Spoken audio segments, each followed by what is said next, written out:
আপনি যদি দুধ খেতে চান, দুধ খেতে পারেন, সেটা কিন্তু স্কিমড মিল্ক হতে হবে, যেটা ফ্যাট 0.5 থাকে। সেই স্কিমড মিল্কটা আপনি খেতে পারেন, যদি অভ্যাস থাকে, তার মধ্যে ক্যালসিয়াম পাবেন। যদি গরুর দুধ বলছি, দেশি গরুর দুধ যদি খেতে পারেন, তাহলেও আপনি সেটা উপকারী। কিন্তু প্যাকেট ফুড বা প্যাকেট মিল্ক যেগুলো আমরা বলি, সেগুলো কিন্তু খাওয়া বন্ধ করুন, চিনি খাওয়া বন্ধ করুন। আর ফিট থাকার জন্য যেটা সবার আগে দরকার দুধের জিনিস, সেটা হচ্ছে টক দই।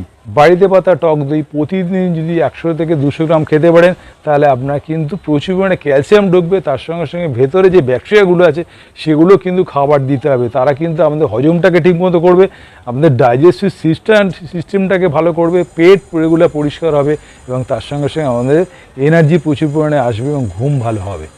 তো সুতরাং এই বিষয় নিয়ে আরও জানতে দীপেন সামন্ত থেকে ফলো করে রাখুন, সাবস্ক্রাইব করতে কিন্তু ভুলবেন না। আর দুধ খেতে কিন্তু ভুলে যাবেন, দই খেতে ভুলবেন না।